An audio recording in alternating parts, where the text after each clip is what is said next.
Hello, all. Good afternoon, good morning, good evening, whenever you're listening or watching this podcast episode. My name is Dr. Carla Ionescu, and welcome to the Goddess Project. Today, we are going to talk about goddesses who go to hell. I've been fascinated lately with how many cultures, in fact, almost all cultures, but we're going to cover about five or six or seven today, have goddesses that go to hell or run hell or go down into hell and come back up. And how many of those qualities and characteristics are quite similar for many of these goddesses. And I started putting something together just for fun, as this podcast tends to be for fun. And I thought, oh my God, there's so much here. So we are going to scratch the surface today. I'm thinking there's enough here, to be honest, to do an entire course on goddesses who go to hell. And as many of you who have been listening to me for some time know, I do run online courses through the Artemis Research Center. So if you want to see what courses are coming up for fall, please check us out. I'll put the link down in the description, and you can see what's coming up in the fall. And then we also have courses in the winter. But this concept of goddesses who go to hell and their characteristics, and we're also going to talk about some of the gods that go to hell, is really interesting to me. Anyways, I like, as many of you know, I like dark. Um, hmm. I was gonna say I like dark, monstrous stories and beings. I really like that. I think that there's something about us looking into that history that's very important. Some of you who are watching this probably also watched my interview, my episode with Juan on the One on One podcast. You can find it in the community posts. I've put a link there. And we start talking about gorgons, and we're going to talk about them in more detail actually in about a week or so. And we start talking about, and we start about the horn goddess and how, the that statue of the goddess with hair, kind of like mine, but maybe more like horns, got her head chopped off. Anyways, and it's just it makes me feel a little bit like we really need to dive deeper into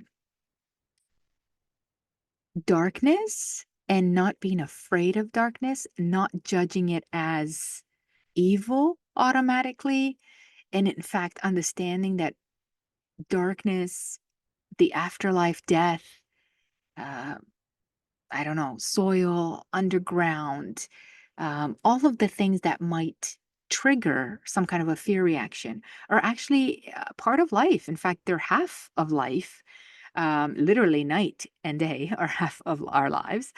So we really need to understand and face the mythologies that we have been taught to fear.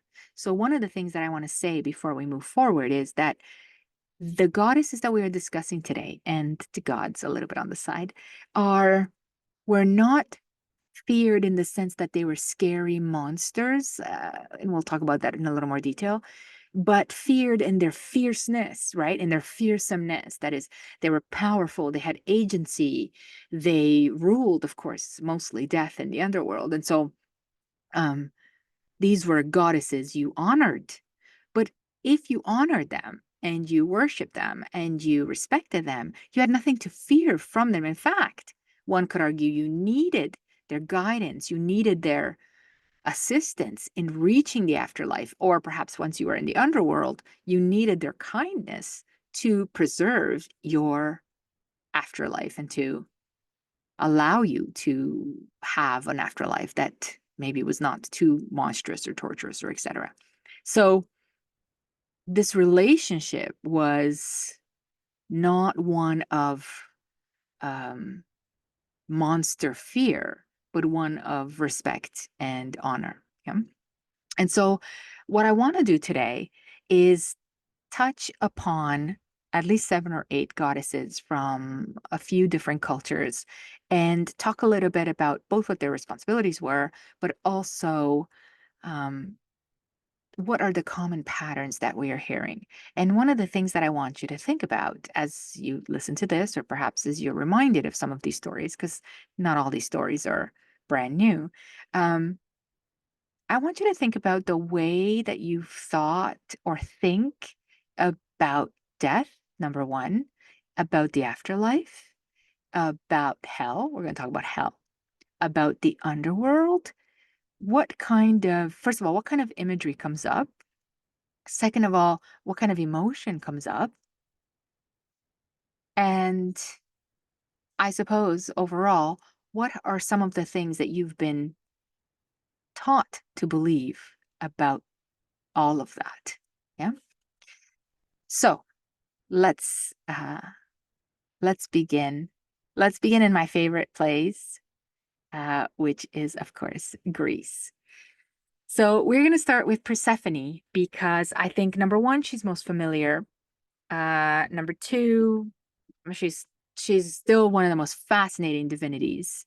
I am putting together, I have an online course that you kind of go through yourself on Persephone, which I love. So if you want to take a short online self-directed course that has readings and a few lectures and a few discussions, please take that course. You can see the link underneath this video.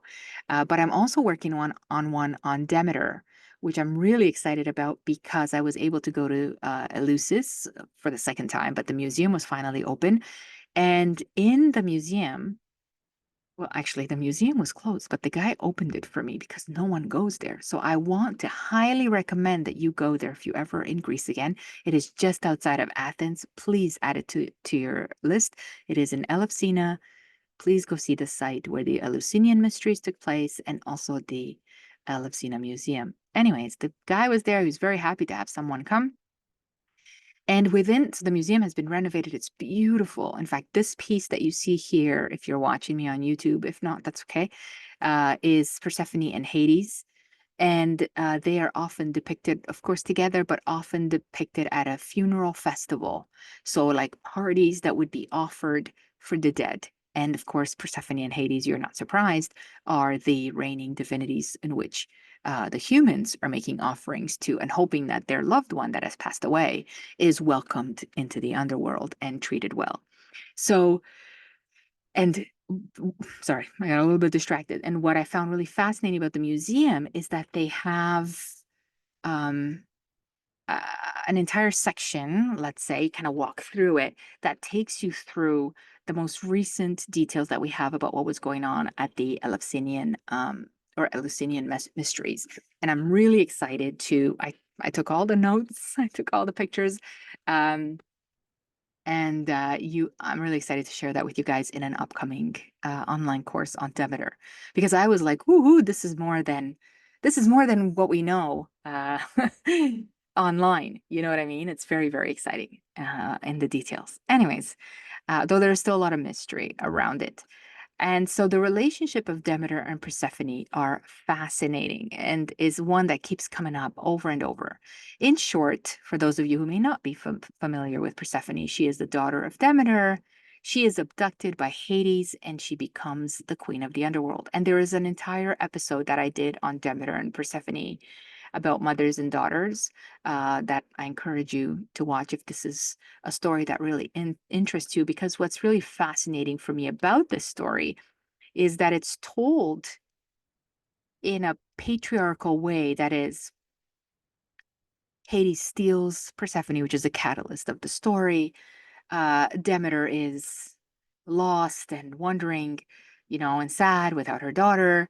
Zeus finally intervenes after Demeter, almost destroys all of Greece because she doesn't let the harvest happen, and all of the stories. Um, what I mean is that it seems like the men are in control. Hades takes, Zeus gives, etc. But in practice, Demeter and Persephone are a powerhouse beyond anything that Hades or Zeus could do. And perhaps, I mean, and logically, this is probably why they were abducted, Persephone is abducted or taken by Hades, and Zeus gives permission for her or convinces Hades to bring her back for half the year. It's probably because they were so powerful in the culture. So Demeter and the Eleusinian mysteries predate certainly the Greeks. And there's an argument that they predate the Hellenes. And Persephone, if some of you have seen that video that I made, oh, actually, I don't know if I put it on YouTube. I think it was on TikTok. When I went to the Temple of Despoina, which is a word for mistress, Persephone was so powerful that they often wouldn't say her name. Yeah. And they would call her mistress because they were afraid of her looking at them. Yeah. When someone calls your name, in fact, there's this whole psychology about if people know your name, they have more control over you. You're walking down the street and someone says, "Hey, Carla," and you turn and you look, right? And there's this whole psychology around power in knowing someone's name. And there's an old mythology that if you know a god's real name, which they usually hide, you can control them. Well, in the case of Persephone, I mean, Isis with Ra and all that kind of stuff, we're going to talk about Isis in a minute. But in the case of Persephone, what's amazing to me is that they know her name clearly, Kore, Persephone, however you want to say it. And they're too afraid to call her by her name. And so they call her Despoina, or they call her mistress.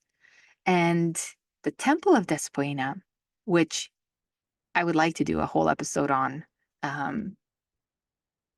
first of all, is so rarely open, and we got to see it, which is a long story of how lucky we were and how the goddess has guided us to this place. My friend Sandra and I, we're doing this mapping, Artemis mapping temple, and you won't be surprised that, of course, Artemis is also at the Temple of Despoina because Artemis is everywhere. But the Temple of Despoina is a very rare place to visit. So we went to go visit this place, and there are so many local mysteries that claim that, in fact, this temple was there before the moon. There's this kind of saying, the temple was there before the moon. And there's this, so what that really means, other than a temporal time, like it's been here for a very long time. But what that really means is that it was here when everything was dark, when everything was night, right? And we're going to talk about Nyx in a second, which is the goddess of night, when everything was primordial, right? Because it's in the darkness that we are all born. I mean, in the womb itself, we're in the darkness. Yes, I mean, okay, maybe if your mom's sitting in sunlight and tanning herself, you may have some light, as an embryo, as an infant, as a baby in your mother's belly. But it's the womb is darkness, the cosmos is darkness, the earth is darkness, caves are darkness. So creative ability is in the darkness. And so the story about this temple of Despoina, the mistress, where of course Demeter, Persephone, and Artemis ruled, remains a mystery. Very rarely visited, very rarely open. They have a tiny museum in there.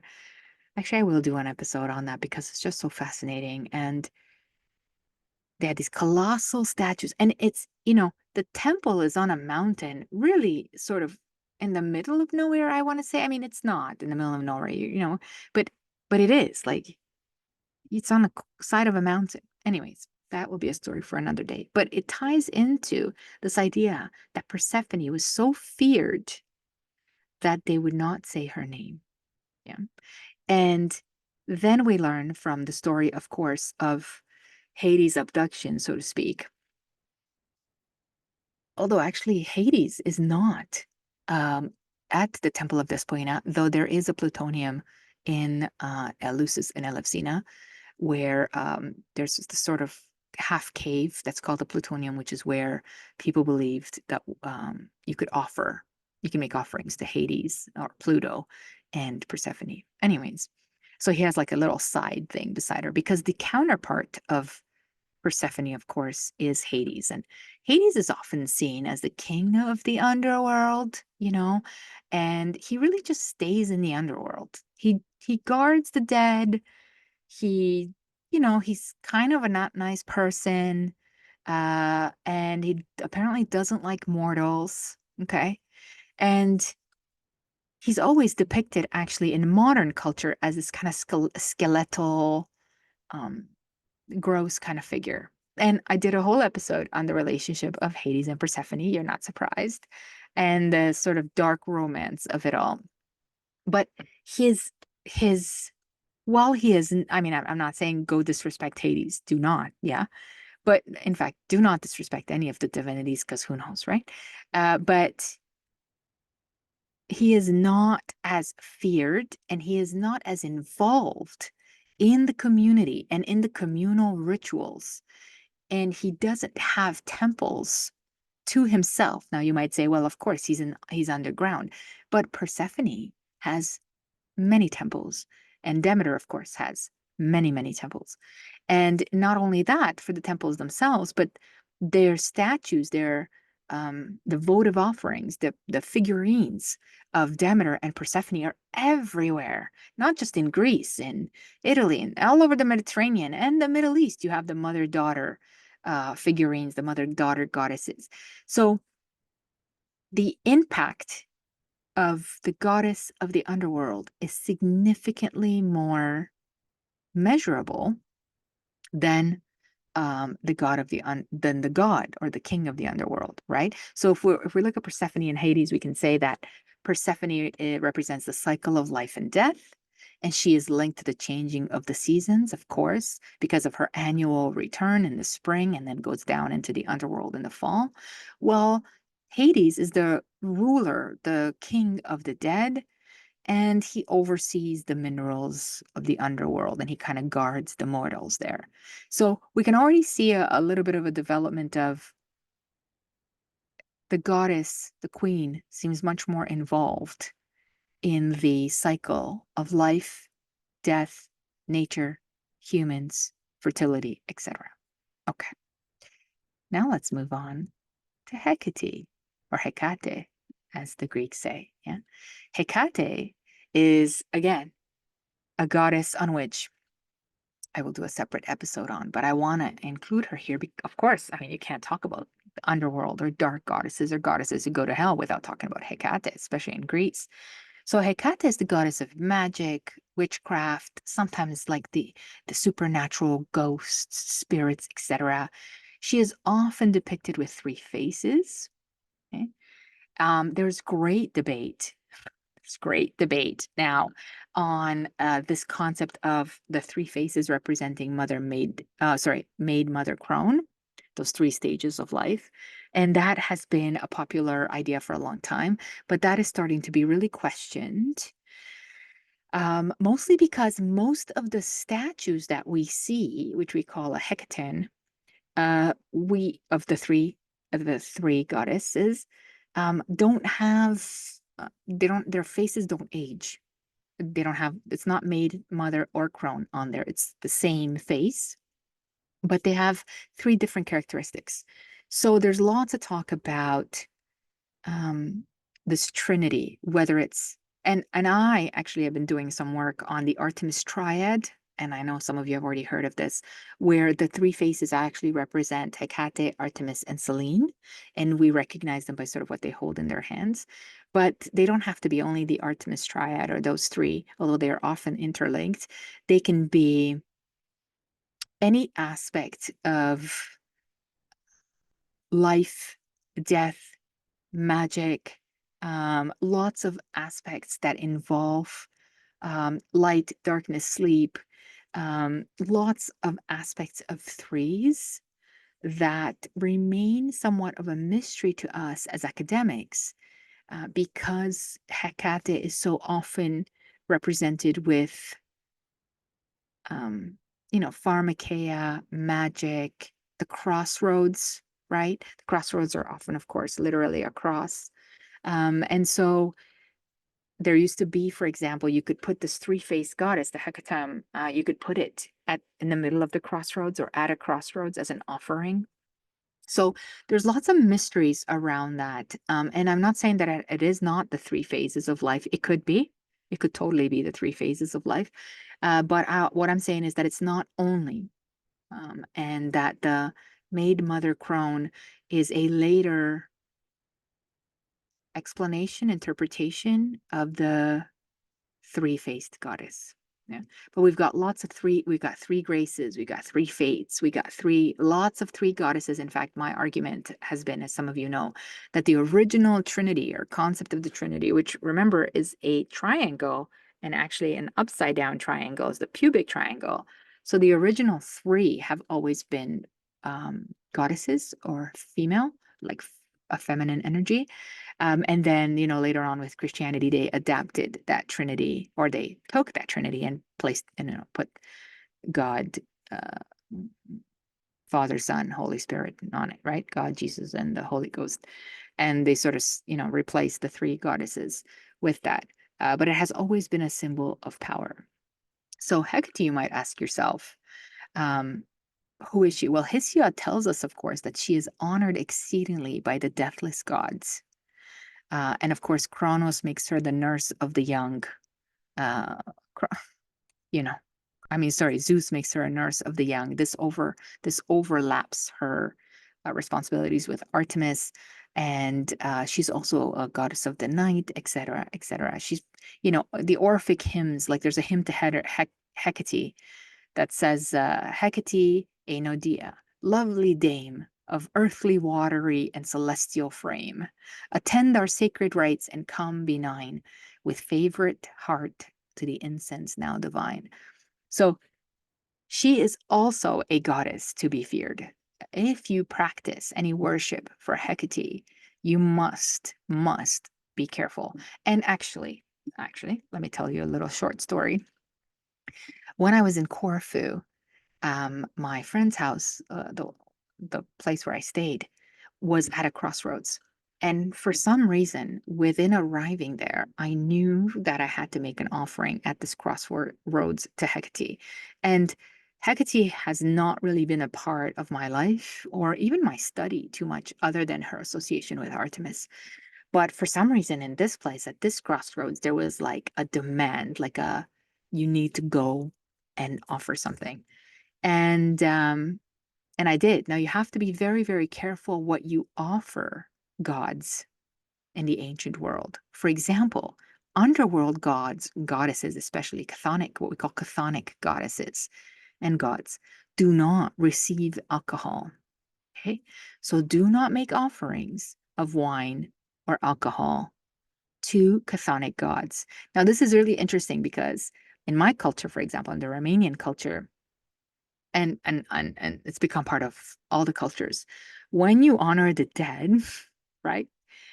You pour a little bit of booze, right? For example, my grandmother really liked whiskey. So when I honor her, not that I drink whiskey, but if I ever did have a glass of whiskey, I would pour a little bit to my grandmother. And then there are other people that pour other types of alcohol to their lost ones. And that's fine. That's totally fine. But the gods of the underworld, particularly Hecate and particularly the Greek gods, they do not like alcohol. And there's lots of literature to support this.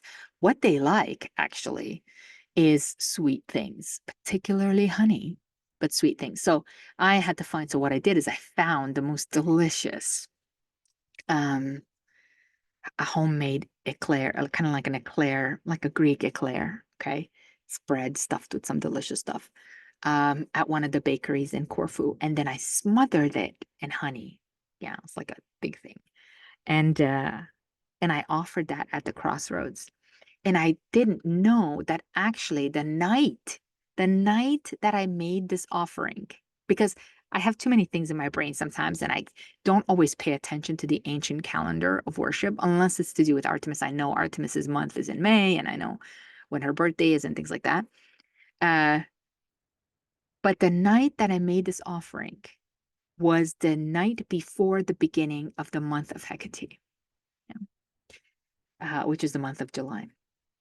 And there's a whole celebration to Hecate. I think it's about 3 weeks. Anyways, so I read that actually the next day, on social media. There's a couple of accounts that I follow that actually are calendars of the ancient world. And I thought, holy crap, what a fascinating connection, because I was driven that I had to go out at night It was 11 p.m. At a crossroad, which you can imagine, lots of cars are driving by. Okay. And I thought, these people are going to think I'm nuts. Like, here I am in this long kind of nightgown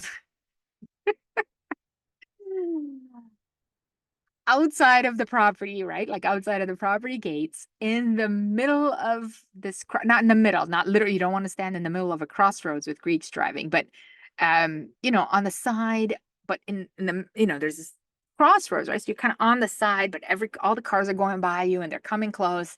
And here I am trying to find a moment between cars driving by, um, to make my offering and to give Hecate this sweet treat, in thanks for protecting and watching over me while I lived near her crossroads. Anyways, it's beautiful, beautiful, beautiful moment.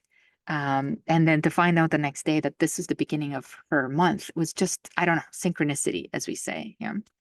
And Hecate, actually, despite the fact that she's quite frightening in many depictions, she is actually a guide and a protector. And this is why she's at crossroads, because at crossroads, both symbolically and literally, you have to make a decision which way you go. And she guides you if she likes you. And if she doesn't, you're in a lot of trouble. But if she likes you, she guides you on the right road, on the right path. Yeah. And in fact, Hecate plays a key role for Persephone as a protector. And in fact, when they're looking for her, Hecate goes down into the underworld looking for her, right? So we have these stories that Hecate can cross these liminal spaces between life and death. Demeter doesn't go down into the underworld because Demeter is the representation of life, but Hecate goes down into the underworld, and in fact is one of the people that realizes Persephone is there.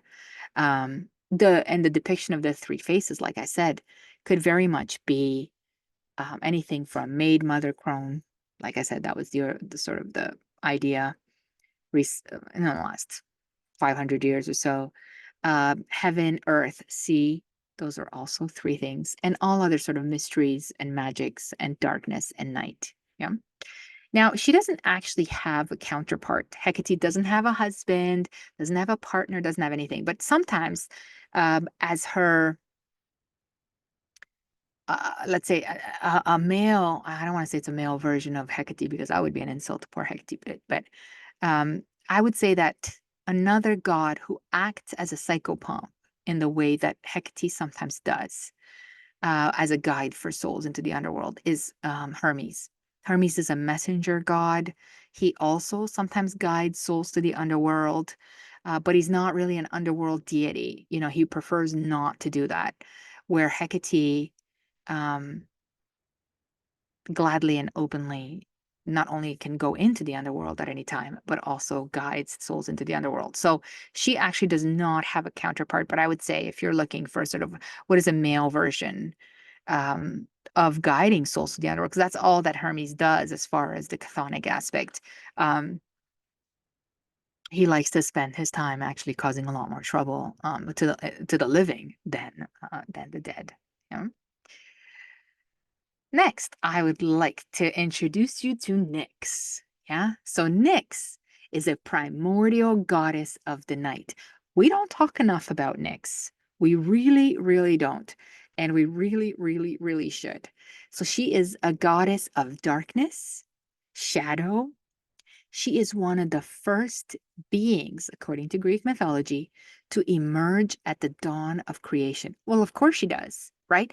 If you think about the Christian story of Genesis, a Judeo-Christian Islamic story, okay? If you think about Genesis 1, Yahweh, the first thing he does is say, let there be light, right? Which implies that there is darkness, right? So that actually means that before there was anything, perhaps even Yahweh, in fact, between you and me, definitely before there was Yahweh, there was darkness, night, in this case, Nyx. Okay, so again, we come back to this idea that in the darkness is actually where creation occurs, where creativity occurs, where power resides. Okay. So, according to Hesiod, Nyx, of course, is the mother of Aether and Day, whom she bore after coupling with Erebus. So her partner is Erebus. And excuse me, um, she actually lives in the dark halls of Hades. According to Homer, she is there all of the time, and she dwells among the souls of the dead. Yeah. Now, interestingly, Nyx is the mother of many, many so-called terrors, things that frightened the Greeks. So Hypnos, for example, Thanatos, she's the mother of Thanatos, the Morai, all of these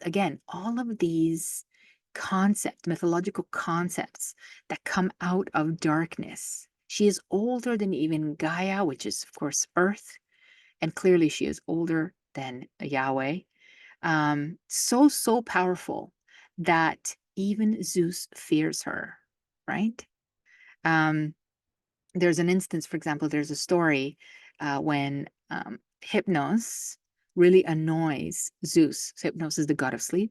He really annoys Zeus, and Zeus is trying to chase him down with a thunderbolt, and Hypnos goes and hides in Nyx or beside Nyx.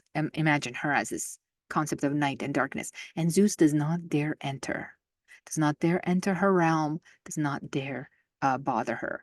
So we have this powerful primordial.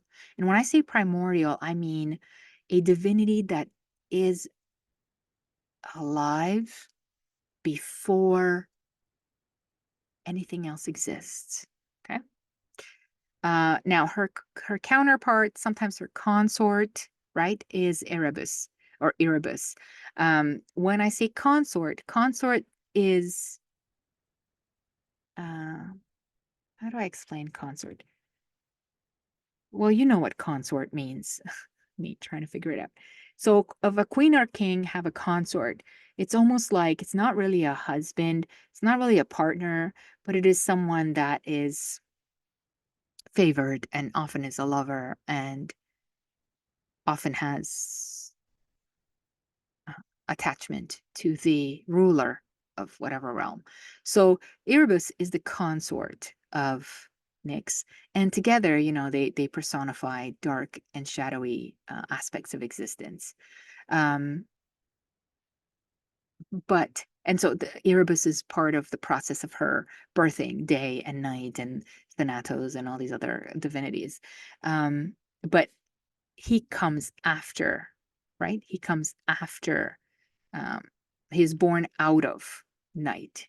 Okay, so this idea that night parthenogenetically creates her own consort, which is kind of how Gaia creates Uranus, for example, right? Like Gaia is around way before Uranus is born, and in fact, she's the one that creates him, and then he becomes her consort.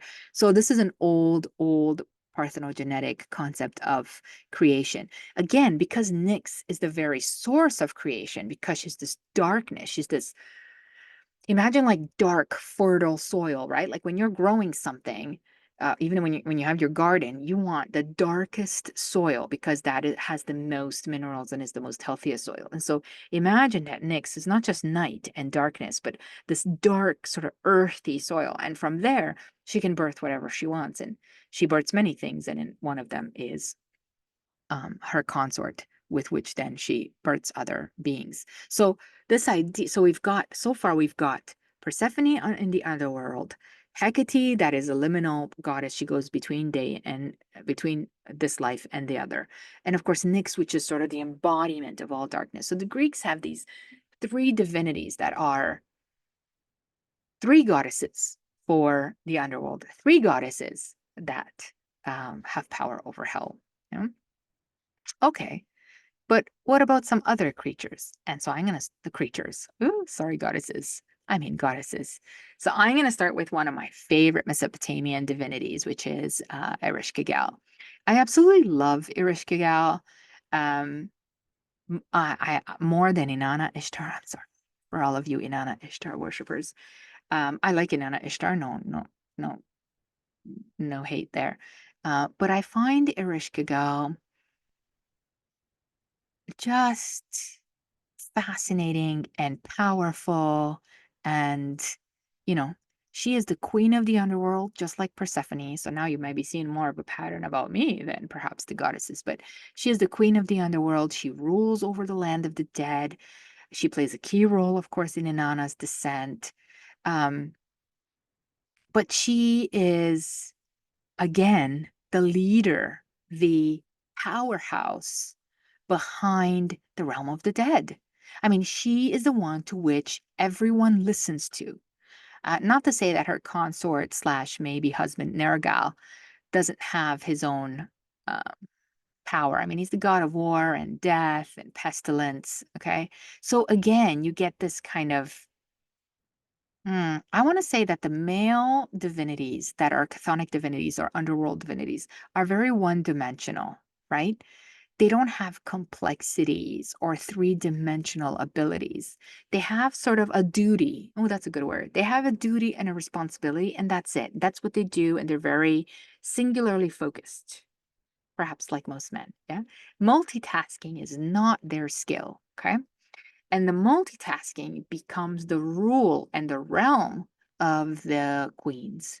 And because of that, I think the queens of the underworld, the goddesses of death and afterlife, are able to both um, permeate living culture, whether it's the earth or people, permeate living culture, and yet maintain this kingdom in the underworld. So they're able to multitask these two spaces, right? And as you know, Ereshkigal um, is in the underworld, pregnant with Nergal's baby when Inanna decides that she wants to come down and take over. Um, and I did a whole episode on Inanna, and of course, Ereshkigal is part of that. That talks about my interpretation of Inanna's descent into the underworld. In the story of Inanna's descent of the underworld, Ereshkigal is depicted as such from the great above. Okay, Inanna sets her mind towards the great below. The goddess from the great above set her mind to the great below. So the great below is, of course, Ereshkigal. Ereshkigal, the queen of the underworld, who sometimes, for example, in the Epic of Gilgamesh, laments about um, someone coming in and bringing forth light. And so then sometimes when we think about Inanna's descent, people interpret it as Inanna sort of going into her dark shadow self. Um, Although that is a Jungian interpretation, not really my interpretation of the text, because the ancients didn't have Jungian interpretations of their own text. But the idea that Inanna goes down into the underworld and is challenged by her sister, and in fact is punished by her sister severely. One could argue killed by her sister, although she's rejuvenated later on, um, makes Ereshkigal the great below, right? It, in fact, makes Ereshkigal um, stronger, more powerful than Inanna in this realm. Now, Ereshkigal does not make it up to she doesn't come up to challenge Inanna ever. That's not her story. But um, she rules so powerfully, yeah, so powerfully that um, she defeats Inanna, who arguably is one of the most powerful goddesses of Mesopotamia. Now, the interesting part about Nergal, which is Ereshkigal's husband, is that um, he has this power over anger, right? War, anger, fighting, and he has the ability to turn people's hearts to stone, right? And that he's full of rage and he's full of anger, and he's killed, right? He's killed in the Epic of Gilgamesh, and Ereshkigal is left to rule the underworld on her own, right? And so I think this is what is really fascinating.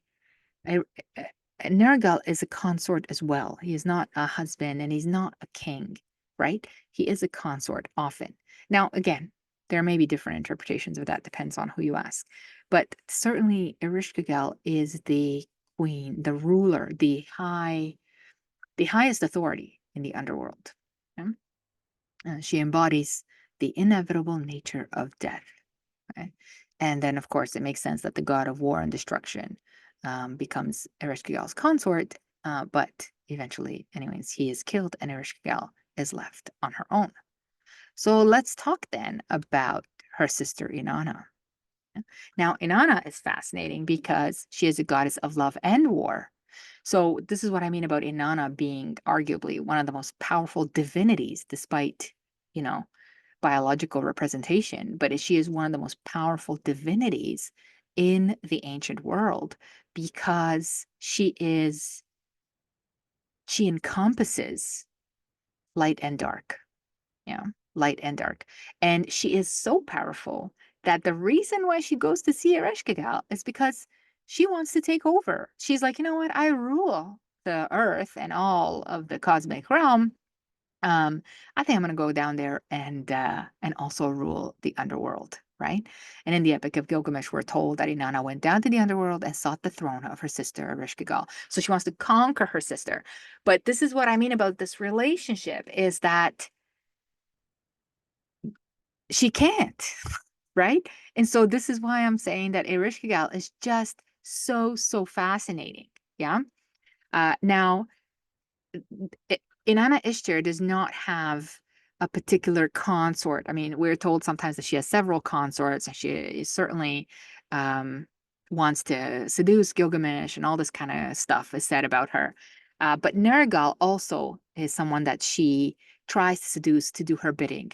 And so Inanna Ishtar is a goddess that has, I would say, a variety of consorts or lovers, but is not tied to any one of them. Yeah. In fact, let's be honest. In Mesopotamia and these goddesses, there none of them are tied to husband, king, etc. Right? So consorts and lovers is more the right word. And for Inanna Ishtar, Nergal is also one of them sometimes.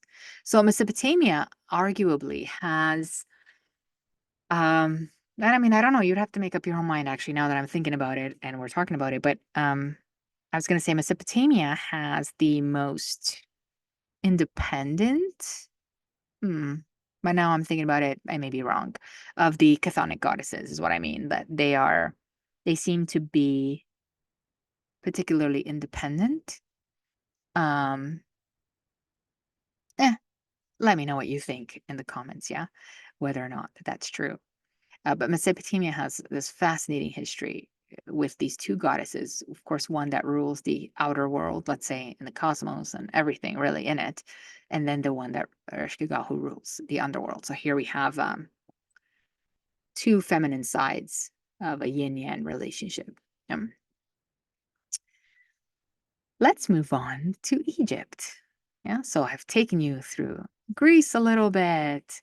We've gone to Mesopotamia. Let's move over a little bit to Egypt and let's talk about a couple of the goddesses here. Here again, we have a culture that has deep rituals and celebrations and performances for chthonic goddesses and gods, but chthonic goddesses. And of course, we're starting with Isis. There's a whole episode on Isis. Please feel free to watch that so that we can talk about all of the complexities of Isis's worship. But here, what I find fascinating about Isis so far is that she is a goddess of magic, motherhood, and the underworld. So again, you see this pattern of blending. This is what I mean about multitasking. Here you have another goddess that is, oh, and she does resurrection because she resurrects Osiris, right, to gives birth to Horus. So again, here we have the divine feminine able to access life and death. Now, you might be watching this or listening to me and going, well, duh, like it's women. Of course, we are at the gates of life and death. And in the ancient world, ancient Neolithic world, or post post Neolithic world, um, We have lots of stories of this, especially indigenous stories or tribal stories, in which women's bodies were literally seen as the gateways between life and death. So I know you're not surprised, and especially if you've been with me for a while, I know you're like, yeah, that makes sense. But what we're doing today is we're really seeing this pattern expand so widely that we have to ask ourselves, what has happened that this is no longer part of our culture? Like, think about monotheistic culture, for example, Judeo-Christianity, Islam. There is no, first of all, there's no female representation of the divine unless we're talking about the Virgin Mary. Okay, Mary Magdalene. Okay, as you can, those are butchered characters in that story, and there's a few other great women in the stories, um, Judith, Esther, etc., other women, but there are no powerful, dark, scary women. There are no more. And I hope what this episode is doing is showing you how prolific they were and how normalized this was, that and how celebrated actually it was. I mean, Isis is celebrated, arguably the most celebrated divinity of the Egyptian pantheon, and the one that survives the longest because she survives well into the Roman period. Um, and one could argue she continues surviving past the Roman period as well. So these divinities, when we see them like this, put one beside the other, I hope really clarifies that the dark feminine is celebrated and that darkness, the underworld, the afterlife, is not to be feared, honored and respected, like we said, but not to be feared. So Isis is fantastic for that because she's a very loving mother. She plays her consort Osiris, her husband, um, brother, right? Complicated. She puts him back together and resurrects him, right? Breathes life back into him for a time, enough that she's able to have sex with him and create Horus. And then Osiris, of course, becomes the god of the afterlife and resurrection. And Osiris is basically kind of like a Hades. He doesn't come up very often. He doesn't come up above, I mean, out of the underworld very often. He's very much a god that stays in the underworld. Um, he's very much a god that is worshipped for his underworld afterlife qualities, benefactoring, etc. But Isis is able to travel between these two paths, right? Isis is, in fact, not just able to go to the underworld, but she is able to pluck a divine soul, essence, etc., and spring it up and put it into the body of her husband, Osiris, and make it productive, right? So, I mean, think about that. Think of a god who can do that. There are no male gods that do this. Not one male god that can pluck the soul from the underworld, stick it into a whole body, and produce, in this case, an offspring. Um, in fact, poor Osiris, he's sort of a bystander in this story because he's just lying there, mostly dead, as she's put him back together. And then the soul is kind of stuck into him, and then they have this intimate moment. So and then he's, because he had died, he basically has to go back to the underworld. So he's really sort of a passive partner here. Um, and in fact, remains a judge, right? Like his again, he has a very singular duty, which is be a judge. And I mean, there's other characters that play a role in deciding whether or not a soul makes it into the afterlife in Egyptian culture, measuring the heart, all of this kind, crossing the river, all of this kind of stuff. Osiris is just a judge. So he sort of sits on top and makes sure that everyone else is doing their job and that the souls are ferried where they need to be. So again, he has a singular responsibility. While Isis, of course, has numerous responsibilities of love and war and mothering and uh, sisterly duties and queen duties and politic duties, and of course, um, staying connected to the underworld through Osiris. So, again, we see this really fascinating character of resurrection and protection. And Osiris, also a god of death and fertility and ruler of the underworld, but plays much more of a key role as a judge. In fact, that's his major role, right? Is a judge. I thought we'd also talk about a couple other Egyptian goddesses, maybe lesser known goddesses. Nephthys, of course, um, is the sister of Isis and Osiris. And she is often a protective deity that is associated with the dead. So she actually helps Isis in the resurrection of Osiris. So she's sort of uh, a more a secondary god, not secondary, but she's the sister of the main of the queen, right? And so lots of pyramid texts. For example, there's a pyramid text in which Nephthys says, I am the sister of the god, my hair is plaited, I am Isis, I am Nephthys. So there's sort of this overlap of sisterhood. And the Book of the Dead, for example, there's a quote that says, Isis comes, Nephthys comes, one of them is at the head, one of them is at the feet of Osiris. So there's this collaborative uh, aspect to Nephthys. I would say that Nephthys is associated with mourning, sadness, the protection of the dead, and particularly with funerary rites. Her counterpart, though they are not always connected, but her counterpart is Anubis, not her partner, but Anubis is the god of mummification and afterlife. He's the guardian of the tomb. He's the guide of souls. So Nephthys, I think, would be on equal par with him in some ways.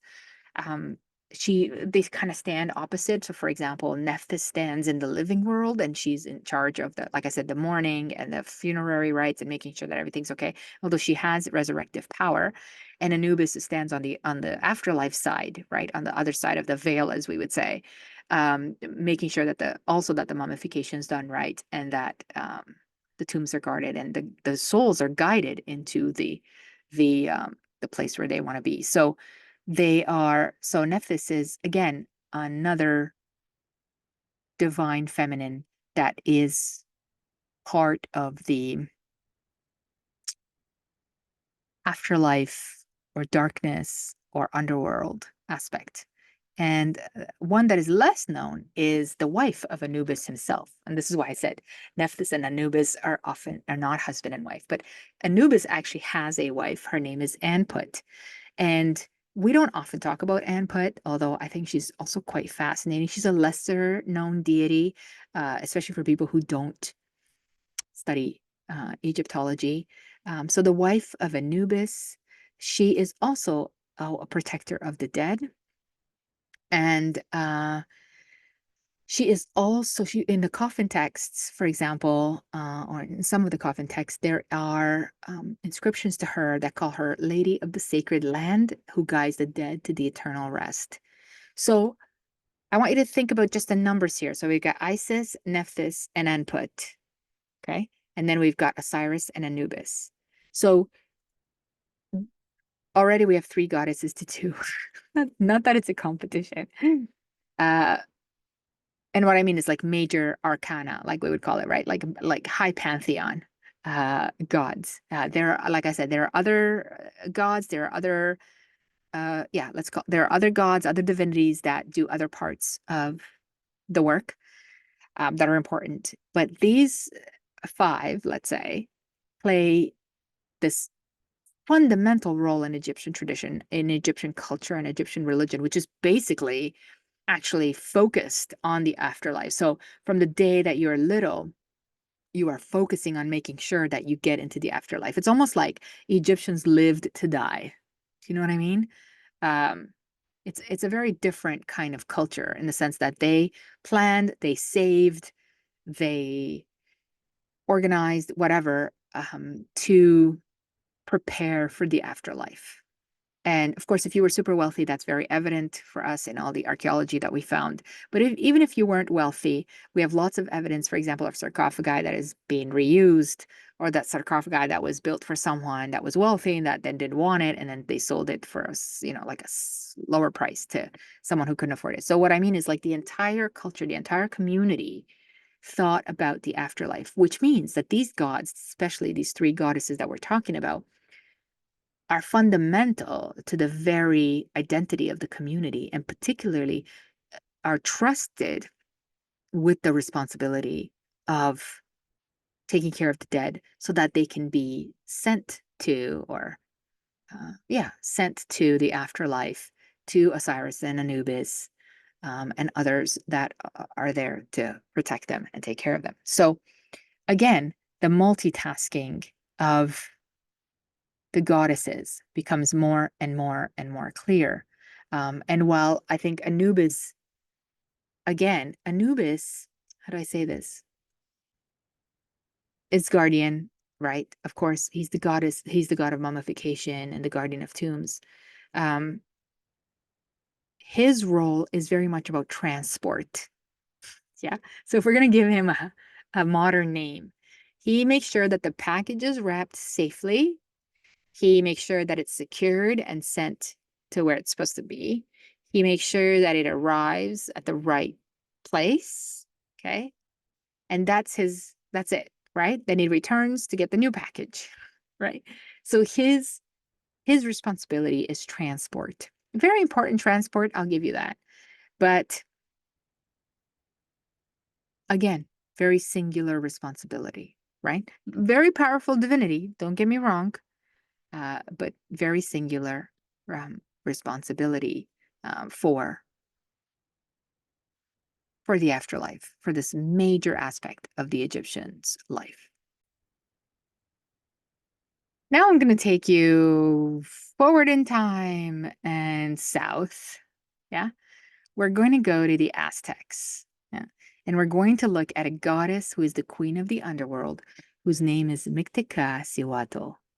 And Mictekacihuatl is the queen of Mictlan, the underworld.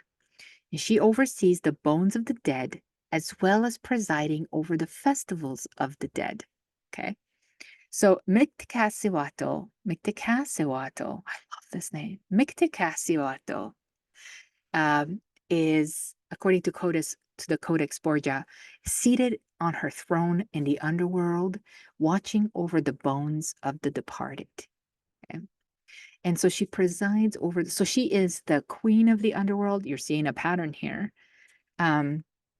Presiding over the souls of the dead, responsible for the souls of the dead. And she has a, um, a husband, Mict, sorry, Mictlantecuhtli. Yeah, Mictlantecuhtli is her husband.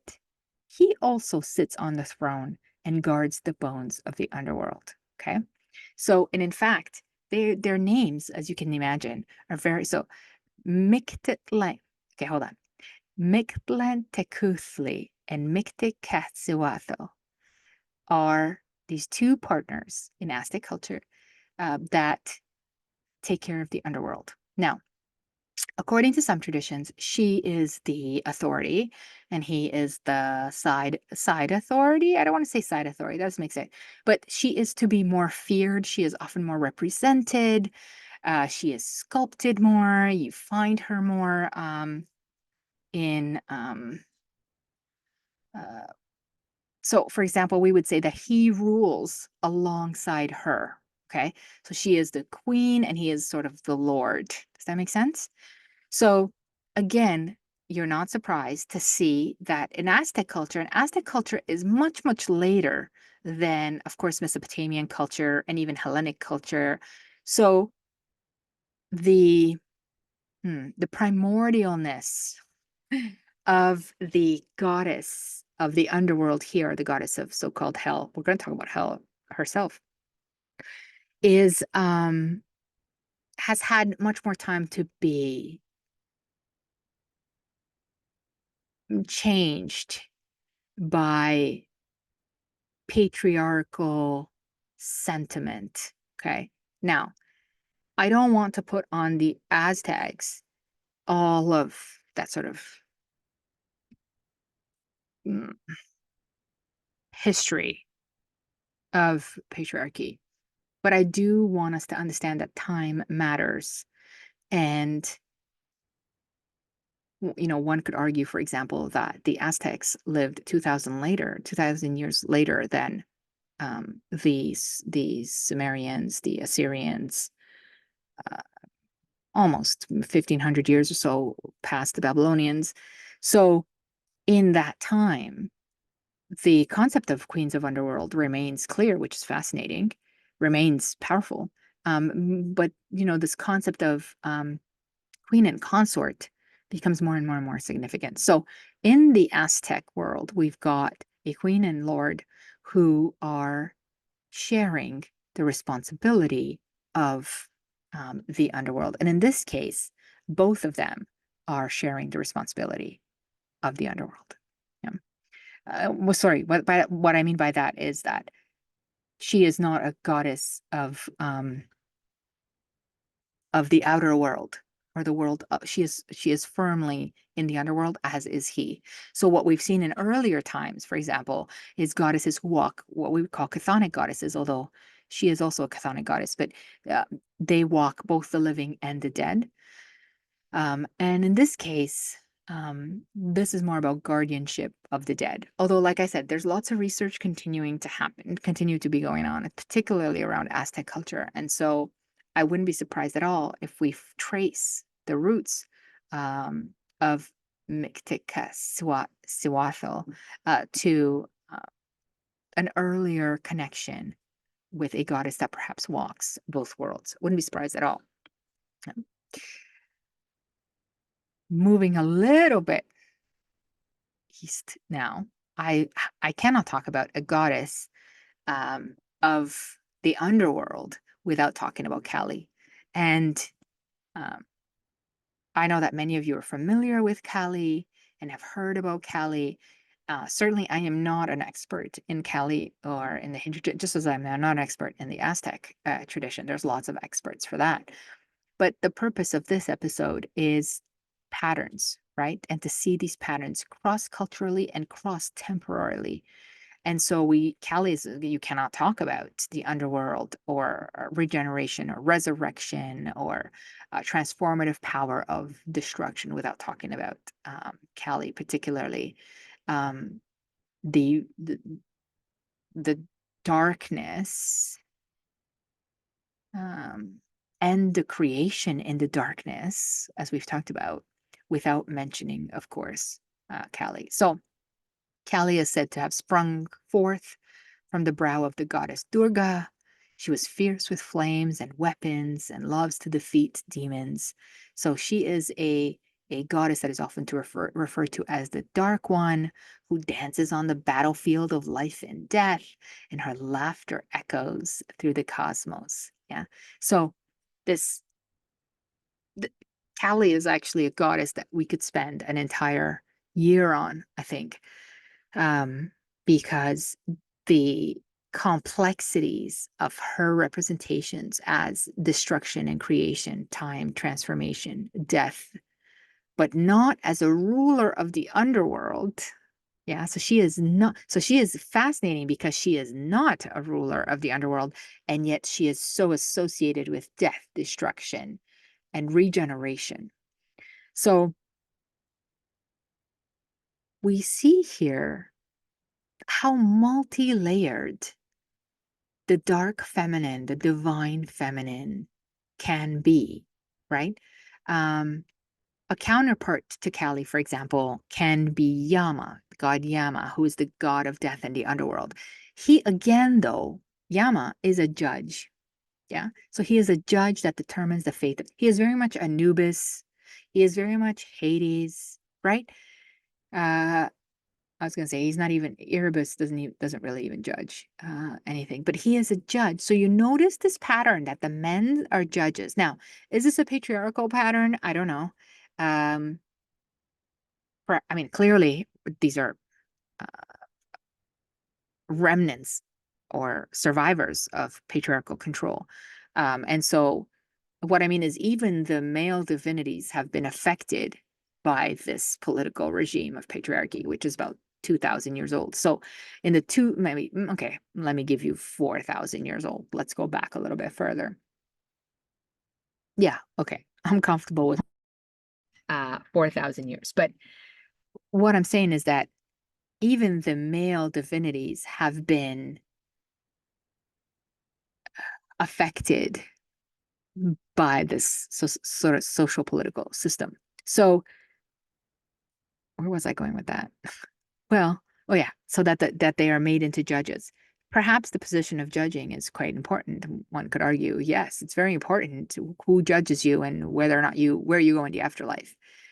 But Yama, for example, cannot compete with the multi-layer complexities of someone like Kelly, whose divinity has existed, you know, 5, 6, 7,000 years old, and continues to inspire today, continues to be a significant figure, not just in Hindu tradition, but in Western tradition and world traditions. This goddess is, how do I say this? If I think of a metaphor for her, all I can think of is like a thundering force. Do you know what I mean? Uh, um, a force that is beyond our imagination in her destruction and regeneration. Um, I would say to me, equaled really only by the fear that humans felt in saying Persephone's name. Does that make sense? And that's not dismissing any of the other goddesses we've talked about because they're all, to be honored. But Kali does this thing that both frightens and attracts you in uh, which is a fascinating paradox for me, because it's very Gorgon-like. And in fact, if you look at her face, she has the traditional Gorgon face, which the Hellenes, of course, use, which is that kind of big smile with the tongue sticking out. Um, there is something beyond power here. There's something that kind of vibrates a, a kind of fearsomeness. Yeah, and Kelly is certainly that goddess. And so, for example, someone like Yama, who is great, but he's a judge of the dead and determines the fate of the souls. Yeah, he's all right, but it's not. Yeah, it's not Kelly. Yeah, let's just put it that way.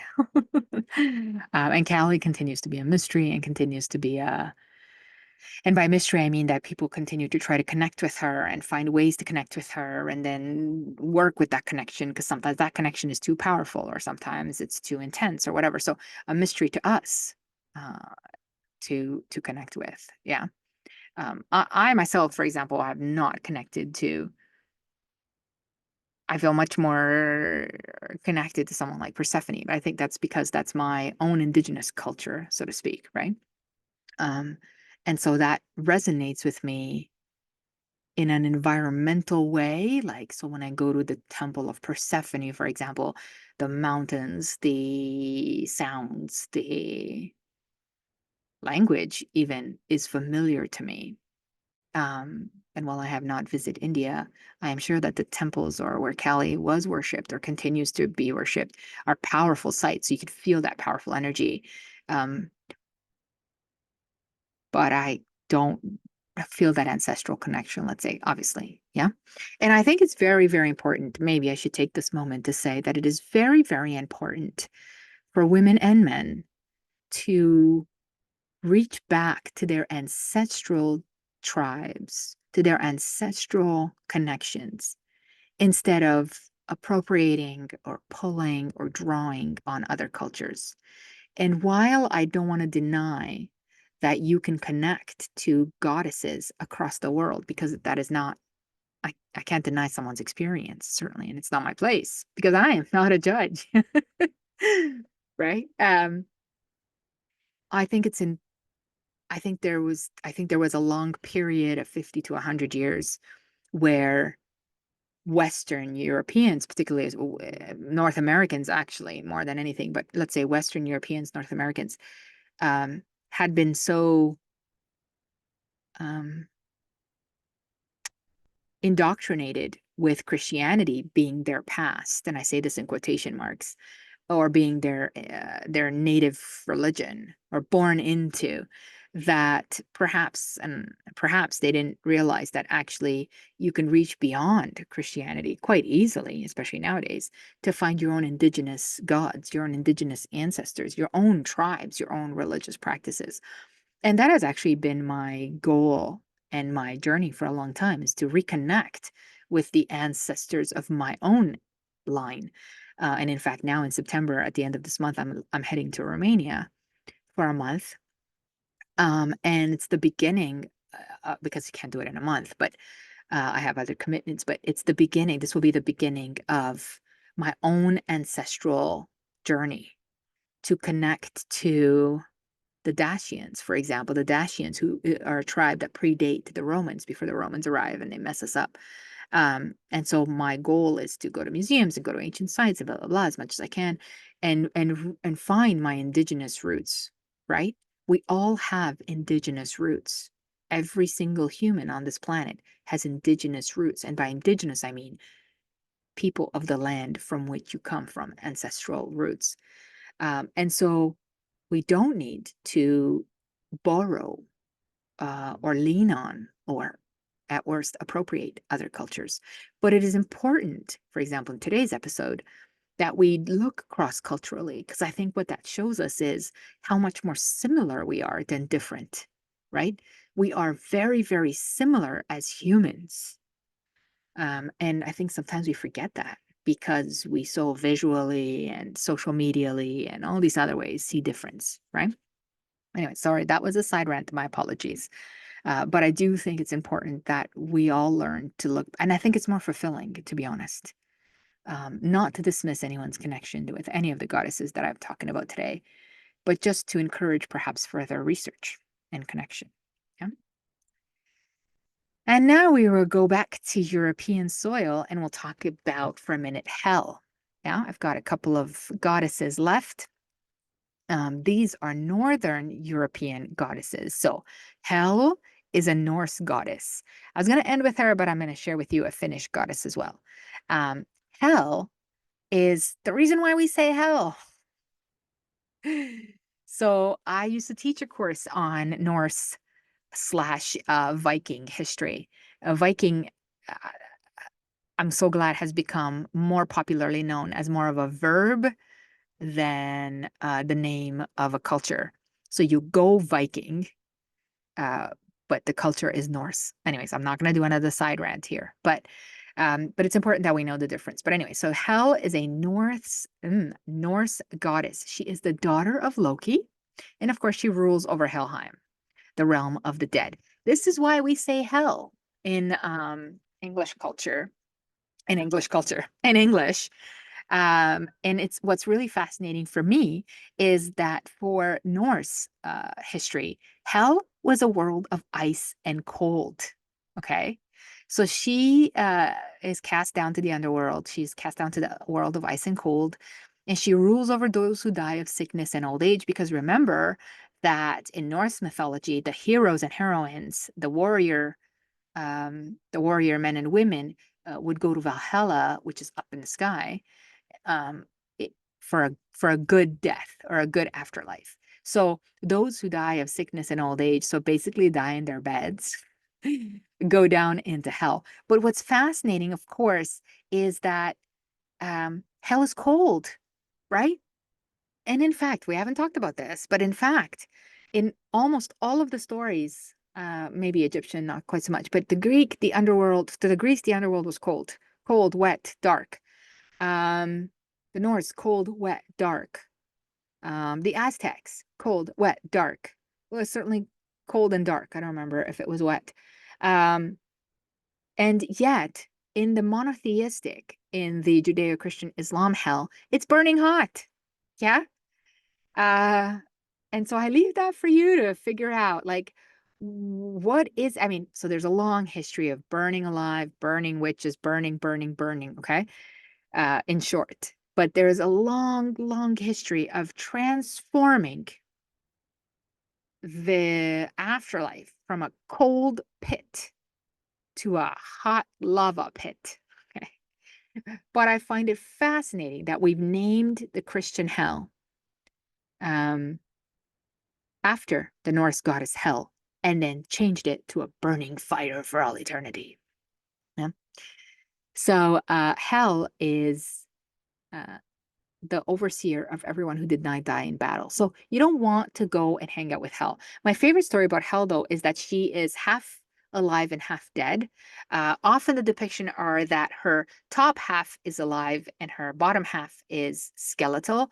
But as you can see in modern depictions, it's sort of kind of horizontal, no, vertical, a vertical half of skeletal verses. So she is a goddess again that although she has been sent down to take care of the souls of those who die in their beds, she was a goddess of the outer world, of the upper world as well. And so she is a liminal goddess as well, who can move between the two worlds. Although her responsibility, of course, is the realm of these dead people that did not die in battle.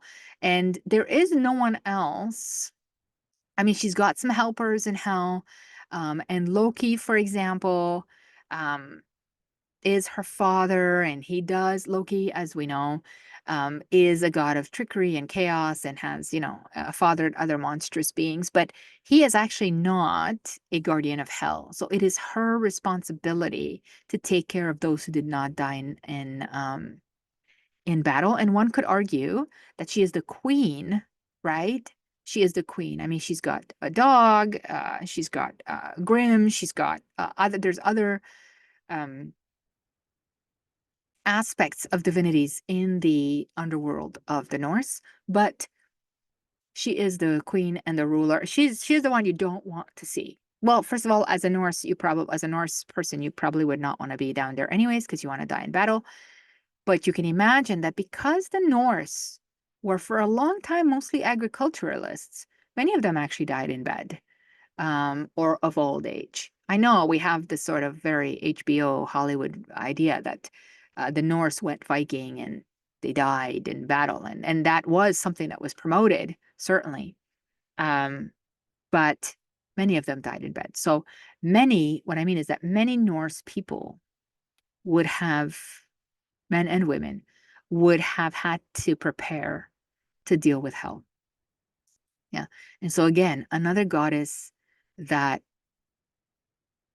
is able to cross the lines between the upper and underworlds and has the responsibility of all of the souls.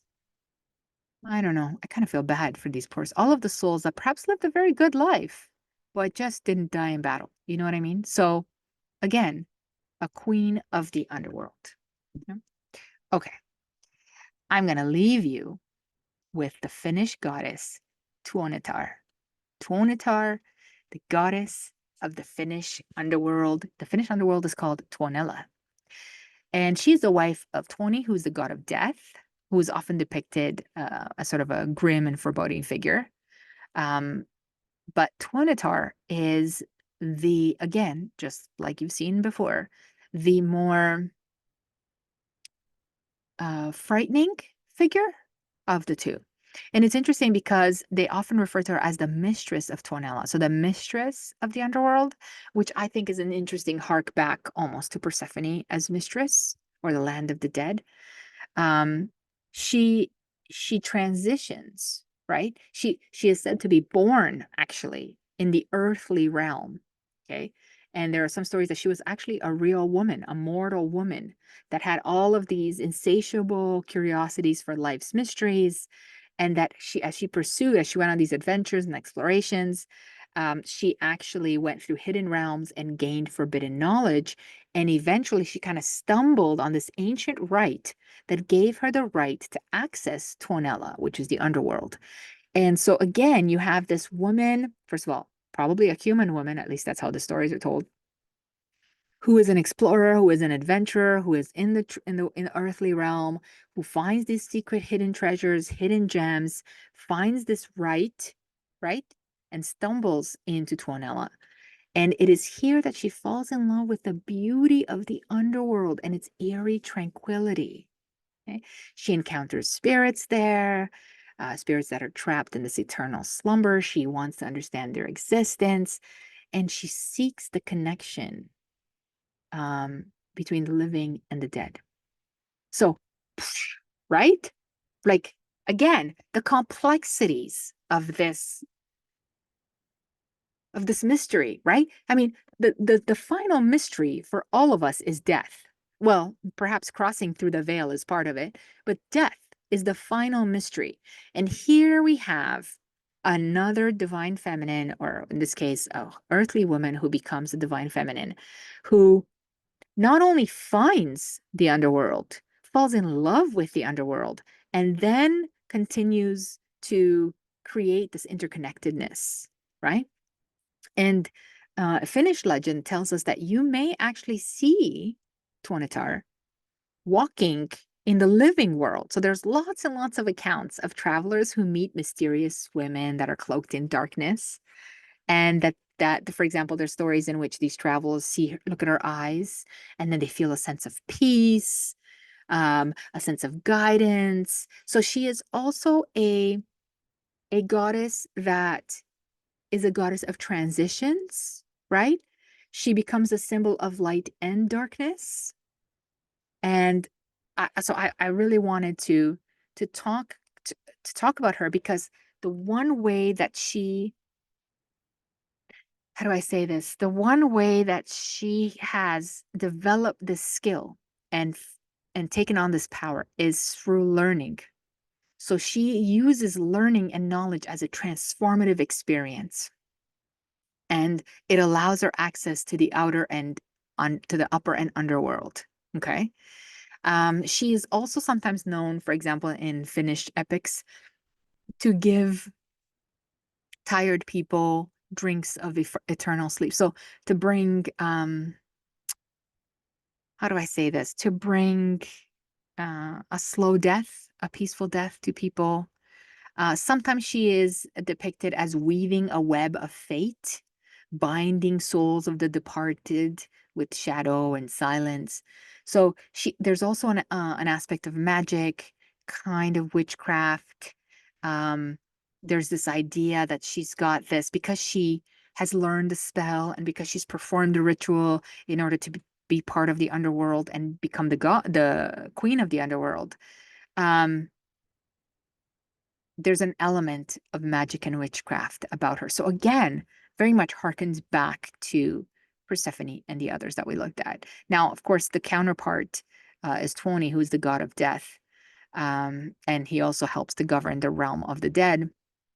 And they are often referred to as Tuoni, the Lord, again, the Lord of the land of the dead, and Tuonetar, his dread queen. I love that, right? His dread queen rule over the realm of Tuonela, right? And sometimes they're both referred to as dark rulers of the underworld, and they weave the fates of those who pass into their realm. So again, one of the concerns I think that humans have, and again, one of the reasons why I wanted to do this episode, because we don't know what happens on the other side of the veil. Many of us, some of us say we do. Um, Perhaps they do. But we don't popularly know what happens on the other side of the veil. And I'm going to argue that human beings for the last 10,000 years, perhaps more, didn't know what happened on the other side of the veil. Therefore, these goddesses that run hell, that can go to hell and come back, that are in charge of the fate of our souls, right? Which is eternal, right? I mean, here we've got what, 60, 80 years? Okay, great. But the soul is eternal in the underworld. And so making sure that you respect, honor, worship properly these goddesses of the underworld is is, is the epitome of I mean, perhaps the Egyptians got it right. You should spend your life thinking about death Because number one, then you'd understand how short it is and how irrelevant, a Mercedes might be to some of us. Not picking on Mercedes, sorry, Mercedes, but you know what I mean? Like you begin to think in a different way. But most importantly, you begin to think about who will be a part of the afterlife that I'm going to spend my entire life with, my entire afterlife with. And so the goddesses become key roles. And some of the patterns that you've seen today in sort of wrapping up, goddesses often embody, so goddesses that go to hell often embody life, death, and rebirth. There's a cycle. And that's also actually aspects that could be part of the three phases of Hecate. Yeah. Life, death, rebirth. Okay. There's lots of aspects of the goddesses that deal with transformation, resurrection, protection. They are sometimes intermediaries, they are guides, and they're also rulers, queens of the underworld. Typically, male gods are rulers and judges. So we've seen, right?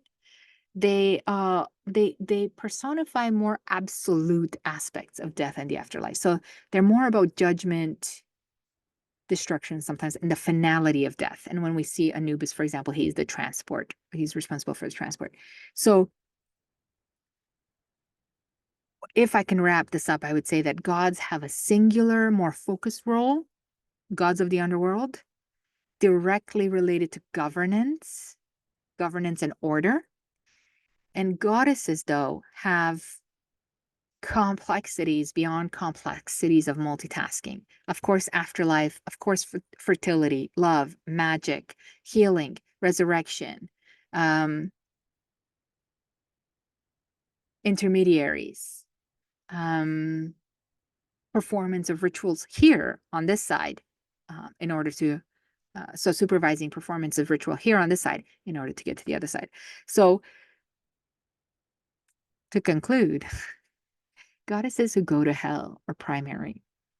We must ask ourselves now, in the modern world, in your own life, who do you honor for the afterlife? Is it Yahweh, the Judeo-Christian Muslim God, right? Yahweh, God, Allah, same dude. Or is it one of these queens of the underworld, or perhaps one of the judges of the underworld? Do we pay enough attention to preparing, yeah, especially in North America, where we live in denial of death, yeah, in denial of ending, at least this biological 3D self, yeah, this bio machine ends. So who do we pay attention to? Who do we pay homage to? How do we prepare? And so if you're interested in that, one of these goddesses that we've talked about today would be a great place to start. Yeah? So I want to thank you all for joining me, for watching this episode, for supporting my channel. I am in the process of continuing the mapping project, of writing the book on Artemis of Ephesus. I've got a new Substack, so if you want to find me on Substack and you're into writing, I'm writing a bunch of blog posts under Artemis Expert. It's called In Search of Artemis. And so I want to thank you all for all of your support. As an academic that is now sort of pulled onto a journey that is new, in the sense that it is both academic and personal and spiritual and physical. This is somewhat uncharted territory, not totally unique or rare, but it's uncharted. And it's a move in a different way of thinking about my own identity as a professor of university. And while, yes, no one can take away my PhD and my research, I like to think is always a top notch. And certainly I presented at conferences where that seems to be validated. um, you know, it's a different way of living, of presenting work, of sharing, and I'm really, really, really loving it. And so I hope that we will continue to build community together, and I hope that we will continue to communicate. And like I said, if you'd like to learn more and you'd like to take one of my courses, please join us in the take one of the courses below. There is a workshop coming up on August 17th, although it is a women's workshop. Sorry, guys, about sensuality, um, and feeling your sensuality. Uh, so if you'd like to join the Goddess Wisdom workshops, please do so. Again, that's below. But otherwise, feel free to join me on any social media app or on Substack. And of course, thank you for joining me here. And I hope that you have a fantastic weekend. And please leave me comments, leave me thoughts, leave me things that come up, connections that maybe have occurred for you. I really love to hear back from you guys and to interact with all of you who have spent the time watching this. So thanks so much, and I'll see you next time.